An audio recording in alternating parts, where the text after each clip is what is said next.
Then आगे heading आ गई है types of share capital. Complete relax रहना आपने। टाइप्स ऑफ शेयर कैपिटल में आपके पास दो हेडिंग्स हैं, उनकी नंबरिंग कर लें जरा। वन ऑथराइज शेयर कैपिटल और उसके फौरन बाद to issued paid up capital.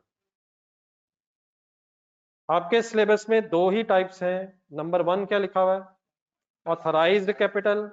और दूसरा क्या लिखा हुआ है? अब ऑथराइज्ड क्या होता है, इशूड क्या होता है? गौर से मेरी बातें सुनना शुरू करें और ऑथराइज वाली लाइन पढ़ें। ऑथराइज कैपिटल के सामने लिखा हुआ है maximum number of shares that the company can issue. जब भी किसी कंपनी ने एससीसीपी में रजिस्टर होना है तो कंपनी ने एससीसीपी में ये बताना होता है कि हमारा फ्यूचर में कितने शेयर्स इशू करने का प्लान है। इशू कर दिए हैं या प्लान है? तो जो प्लान नंबर ऑफ शेयर्स आपके होते हैं उन्हें बोलते हैं ऑथराइज्ड शेयर्स, और प्लान्ड नंबर ऑफ शेयर्स की जो अमाउंट होती है उन्हें बोलते हैं ऑथराइज्ड शेयर कैपिटल। ये इशू कर दिए हैं या जो करने का इरादा है। ये अब कंपनी के जो इनिशियली लोग होते हैं जिन्होंने कंपनी रजिस्टर करवाई होती है, वो इनिशियली ये डिसाइड करते हैं और सोचते हैं कि हमारा फ्यूचर में कितने शेयर्स इशू करके काम चल जाएगा।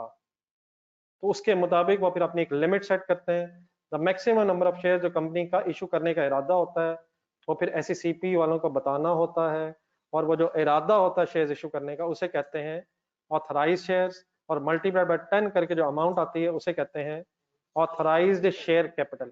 तो लेट्स अज्यूम जो मैंने पहले लिखा था 1 मिलियन शेयर्स ऑफ ₹10 ईच और 10 मिलियन रुपीज जो मैंने लिखे थे, ये हमारा प्लान है कि हमने शेयर्स इशू करने हैं।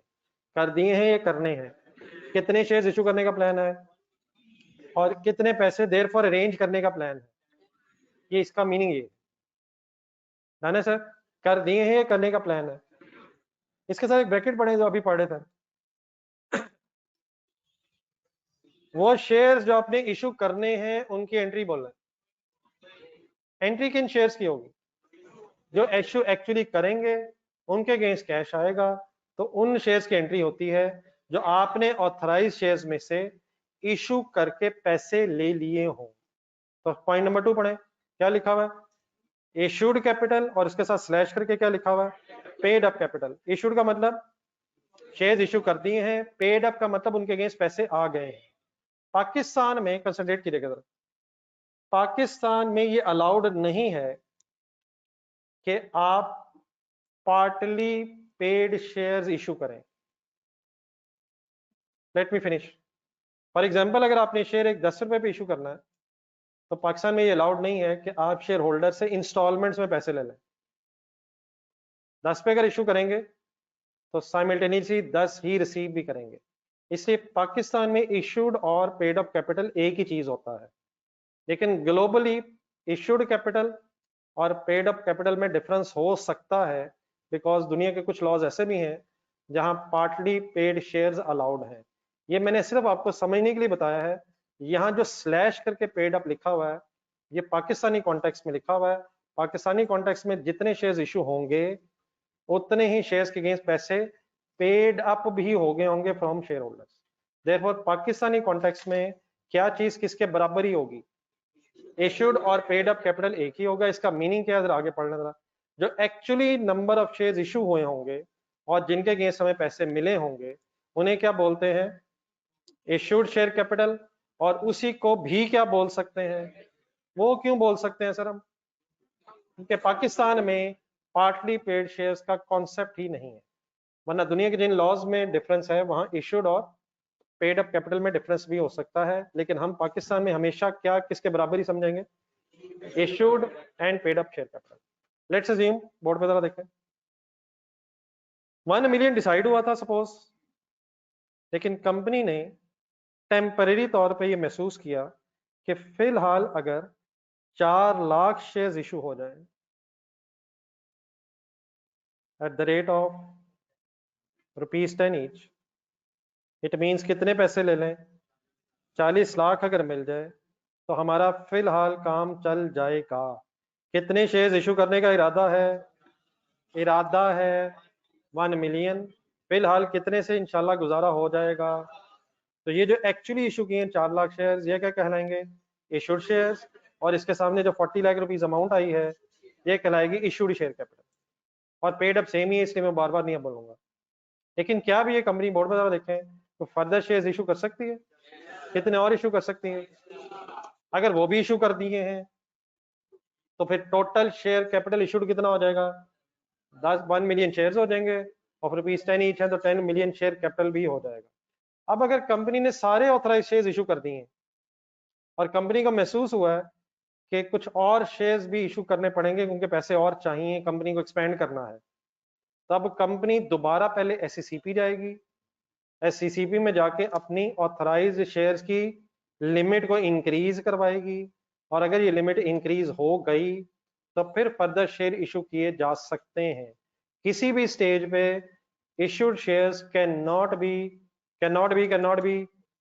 More than authorised shares. क्या लेस देन हो सकते हैं, इक्वल टू हो सकते हैं, लेकिन मोर देन किसके क्या नहीं हो सकते हैं? और इशूड शेयर्स ऑथराइज शेयर्स से ज्यादा इशू नहीं हो सकते हैं। लेकिन क्या फर्दर ऑथराइज शेयर्स की लिमिट को इंक्रीज करवाया जा सकता है? कहाँ जाना होगा? एप्लीकेशन देनी होगी, फिर वो पूछेंगे भाईजान क्यों, क्या करना है। अगर वो अलाउ कर दें तो पहले ऑथराइज की लिमिट इंक्रीज होगी और फिर फर्दर शेयर इशू किए जा सकते हैं। आई होप कि मैं कुछ समझा सका हूँ।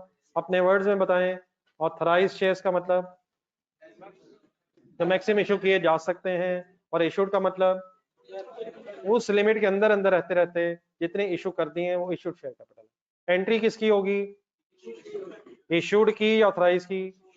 उसकी क्या रीजन है? जब पैसे आएंगे उसी की डबल एंट्री करनी है ना। और पैसे किसके अगेंस्ट आएंगे? जो आपने इशू किए होंगे। एक सेकंड, यहाँ तक अब जितना पढ़ा हमने ऊपर से लेके फर्स्ट लाइन से लेके यहाँ तक रिवाइज करना है, फिर इंशाल्लाह जाते जाते जरा कुछ एंट्रीज करके घर चलते हैं।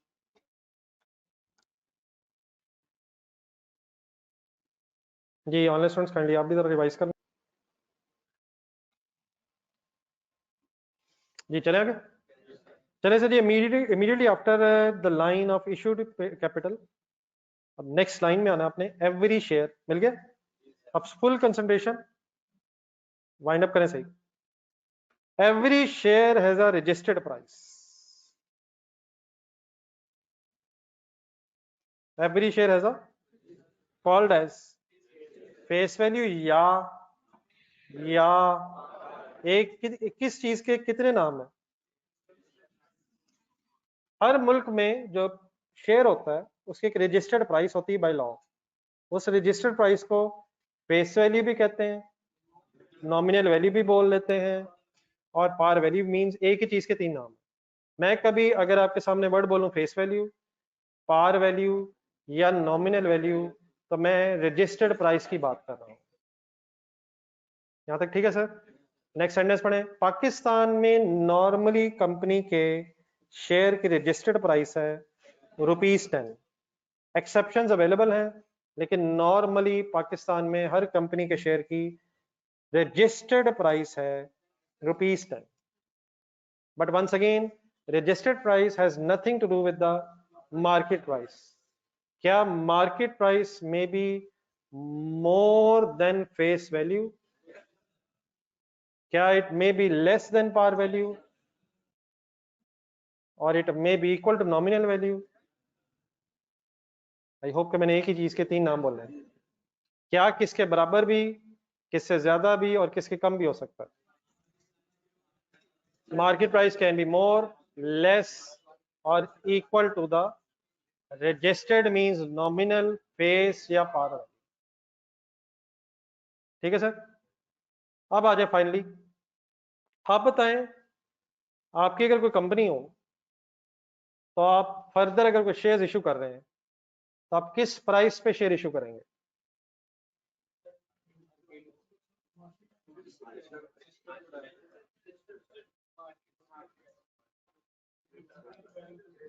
मेरा ख्याल आप अपनी कंपनी रहनी है, दोबारा आपकी कंपनी है, फिर सोचें, तसल्ली से सोचें, ठंडे दिल सोचें, आप एक शेयर कितने पे इशू करेंगे?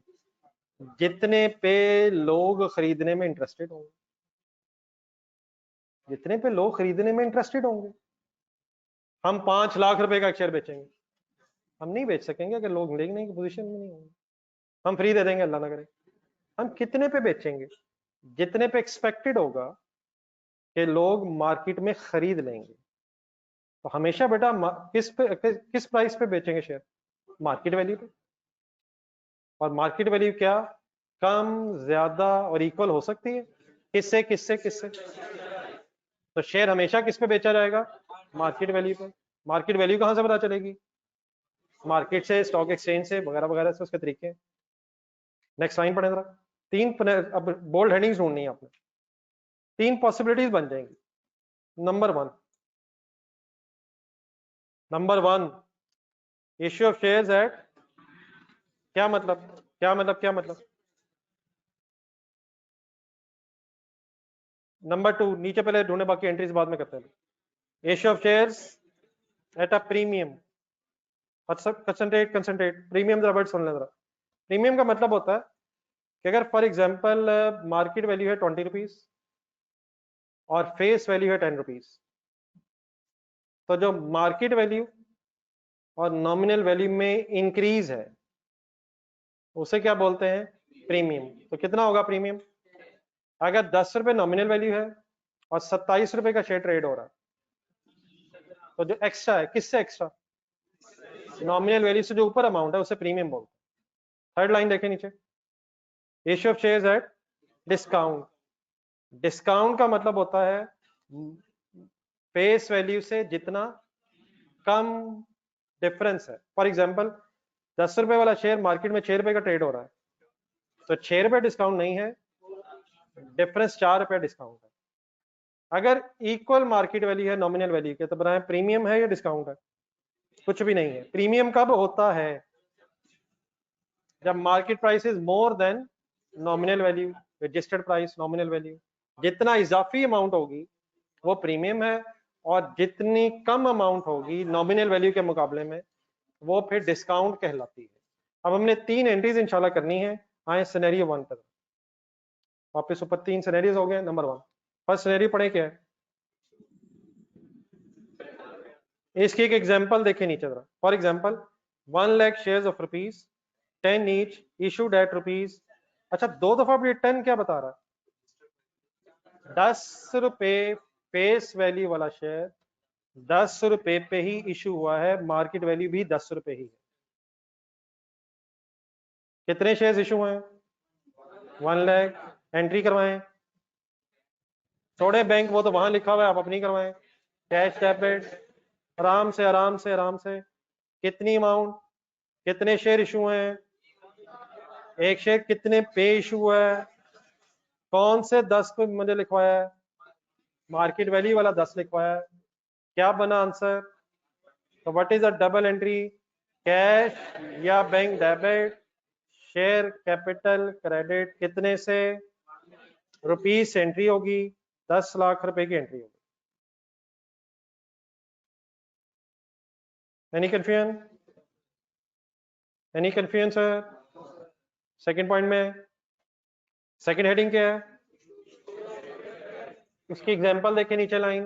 Let's assume 1 lakh shares of rupees 10 each issued at. एक शेयर का प्रीमियम कितना है? कंसंट्रेट फुल करना है जरा, बात मेरी गौर से सुननी है। कैश कितने शेयर्स के अगेंस्ट आएगा? 1 लाख। एक शेयर के अगेंस्ट कितना कैश आएगा? 27। 1 लाख इंटू 27 टोटल कितना हो जाएगा? 27 लाख टोटल कैश डेबिट हो जाएगा। Then full concentrate. Definitely credit क्या होना है? Share capital. लेकिन बेटा हमारा जो कंपनी लॉ है वो कहता है कि शेयर कैपिटल ने हमेशा नॉमिनल वैल्यू ऑफ शेयर से क्रेडिट होना है, which means 1 lakh into 10 once again. और शेयर होल्डर्स को प्रीमियम की अमाउंट अलहदा इक्विटी में प्रेजेंट करके दिखानी है। मैंने क्या बोला दोबारा सुना। कितने शेयर्स इशू किए हैं? 1 लाख। एक शेयर कितने पे? तो 27 लाख टोटल कैश आया। एक शेयर की लेकिन नॉमिनल वैल्यू कितनी थी? तो 1 लाख शेयर से इंटू 10, शेयर कैपिटल ने हमेशा नॉमिनल वैल्यू से क्रेडिट होना है, और जो एक्स्ट्रा अमाउंट है उसने शेयर प्रीमियम के नाम से एक अलग हेड में अपीयर होना है। कंसंट्रेट करें जरा, स्टेटमेंट ऑफ फाइनेंशियल पोजीशन ज़हन में लाएं। एसेट्स, टोटल एसेट्स इक्विटी में आ जाए। मेरी इस एंट्री के बाद आपको इक्विटी में शेयर कैपिटल के सामने कितना लिखा नजर आएगा? 10 लाख लिखा नजर आएगा। और इमीडिएटली आफ्टर शेयर कैपिटल एक और हेड आपको कौन सा पता चल गया है? शेयर प्रीमियम के सामने 17 लाख लिखा नजर आएगा।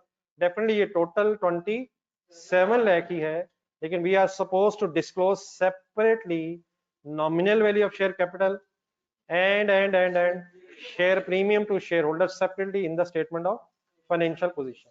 तो यहां से ऑनवर्ड्स अब आपको इक्विटी के 4 कंपोनेंट्स का पता चल गया है। कौन कौन से यार?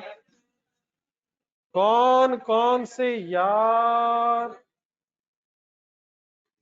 How to present the share capital and share premium in statement of financial position. Just आपको लिख के जरा दिखाना चाह रहा हूं। यकीनन एसेट सब कुछ एज इट इज है। इक्विटी में शेयर कैपिटल के सामने इस केस में नॉमिनल वैल्यू मींस 10 लाख नजर आएगा, और 17 लाख समझ आ गया कैसे बना है? हर शेयर का प्रीमियम कितना है और टोटल शेयर्स कितने हैं, तो इस तरह प्रेजेंटेशन होगी। Every other thing remain same. इसके बाद कौन सी हेडिंग जरूर आएगी? रिटेन्ड अर्निंग्स, रिवैल्यूएशन सरप्लस, और देन इन सब फिगर्स को ऐड करके ही टोटल इक्विटी बनेगी। आप छोटा सा एक काम करें, अपने हाथ से जगह है राइट साइड पे तो एंट्रीज भी लिखें, और नीचे जाके शेयर कैपिटल और प्रीमियम वाली जो मैंने एंट्री लिखी थी उसका एक presentation in statement of financial position भी लिखें। पेज के नीचे जगह वहां ये जो मैंने लिखा है ये नीचे पेज के लिख लीजिएगा। एंट्री साथ लिख लें, मेरे ख्याल राइट साइड पे स्पेस है जहां एंट्रीज लिखी। पढ़े जी थर्ड सिनेरियो के। 1 lakh shares of rupees 10 each issued at what is the discount per share? Nominal value के कंपैरिजन में देखना जी प्लीज आप जी। एंट्री करवाएं। कैश डेबिट कितने से? कैसे कैसे? 1 lakh into 7, 7 lakh. Share capital हमेशा हमेशा नॉमिनल वैल्यू, फेस वैल्यू या par value whichever you want to say, कि नॉमिनल अमाउंट से क्रेडिट होगा।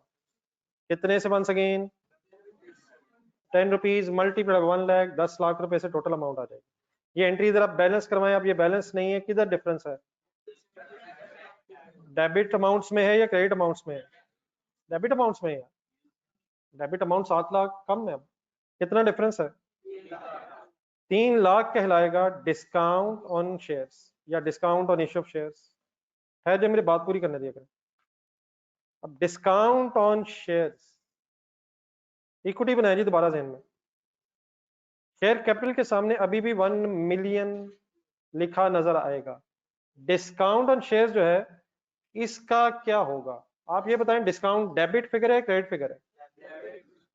तो डिस्काउंट की जो डेबिट फिगर है ये उसी तरह कंसंट्रेट जरा, जिस तरह अगर सरप्लस पड़ा और लॉस आ जाए। सर जी सर सरप्लस का भी वर्ड सुना है सर।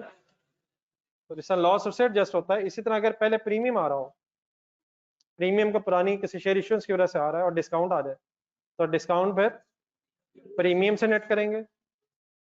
और अगर प्रीमियम ना हो तो रिलैक्स रह के बोर्ड पे देखें।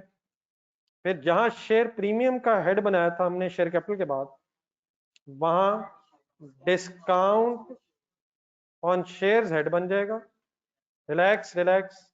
और इसके सामने 3 lakh according to this example figure आएगी, लेकिन आपने गौर से देख के बताना है 1 मिलियन में प्लस कर देंगे इसे, ये फिर नेगेटिव फिगर आएगी, ये डेबिट फिगर है। In other words once again net off होके शायद अभी भी 7 लाख ही है, लेकिन we are suppose to separately present कि नॉमिनल वैल्यू कितनी है, और एक्स्ट्रा मिला है तो प्रीमियम के नाम से, और अगर कम मिला है तो डिस्काउंट के नाम से नजर आना चाहिए। मैंने बोला क्या है? 1 मिनट जरा एंट्री के नीचे एक लाइन पढ़े जरा। Discount on issue of shares मिल गया? is adjusted from premium and if it is not available then के आगे जो लिखा हो अभी ना पढ़े, then के आगे क्या लिखा हो अभी फंस जाएंगे हम, then के आगे लिखा रहने दें, उसको जस्ट अंडरलाइन करके छोड़ दें। then हम फिर एक स्टेटमेंट बनाएंगे, उसमें एक नेगेटिव फिगर लिखेंगे, लेकिन then का मतलब ये है कि हम फिर उसे शेयर कैपिटल के बाद एक नेगेटिव फिगर के तौर पे प्रेजेंट कर देंगे। तो देन से आगे जरा जो लिखा हुआ है वो अंडरलाइन करके क्वेश्चन मार्क लगा दो, और देन के आगे जो इस वक्त आपको पता नहीं वो ये है कि अगर प्रीमियम पड़ा तो नेट ऑफ हो जाएगा, अदरवाइज एक नेगेटिव फिगर इक्विटी में आ जाएगी। बाकी ये क्या लिखा हुआ है इंशाल्लाह वो हम स्टेटमेंट बनाएंगे तो मैं मेरे एग्जैक्टली बताऊंगा कि इस देन के आगे जो लिखा हुआ इसका मीनिंग क्या है। फिलहाल जो मैंने बताया वो समझ आ गया? पहले किससे लेस या फिर क्या होगा? अगर प्रीमियम पड़ा है वहां से लेस हो जाएगा, और अगर प्रीमियम नहीं है तो फिर शेयर डिस्काउंट की एक अलग फिगर इक्विटी में नेगेटिव। समझ आ जाएगा कैसे बना? ये एंट्री भी लिखें काइंडली, और इसको भी जरा अगर प्रेजेंट कर लें स्टेटमेंट ऑफ फाइनेंशियल पोजीशन में नेगेटिव फिगर के एंगल से, नीचे पेज की जगह बनाएं। ये बेटा शेयर प्रीमियम सिंपली कैपिटल है, शेयर प्रीमियम कैपिटल ही का हिस्सा है, लेकिन कैपिटल का वो हिस्सा जो नॉमिनल वैल्यू से ज्यादा है। तो अगर उसकी नेचर की बात हो तो इक्विटी है, कैपिटल नेचर उसकी। शेयर प्रीमियम भी कैपिटल ही है, ओनर से मिला पैसा, लेकिन जस्ट सेग्रीगेशन अलग हो रही है। मतलब टोटल 27 लाख ही है जो सेकंड पॉइंट है, लेकिन 27 lakh has been divided into nominal value and premium separately.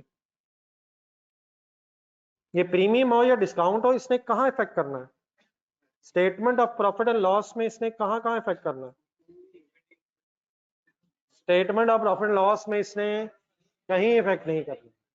इसने इक्विटी में प्रीमियम है तो क्रेडिट फिगर होगी, कैपिटल में ऐड हो जाएगी शेयर कैपिटल में, और अगर डिस्काउंट है तो डेबिट फिगर है, देयरफॉर अगर नेट ऑफ होगी है तो ठीक है, अदरवाइज एक डेबिट फिगर नेगेटिव आ जाएगी। कैपिटल में ये ऐड हो जाएगी, ये लेस हो जाएगी।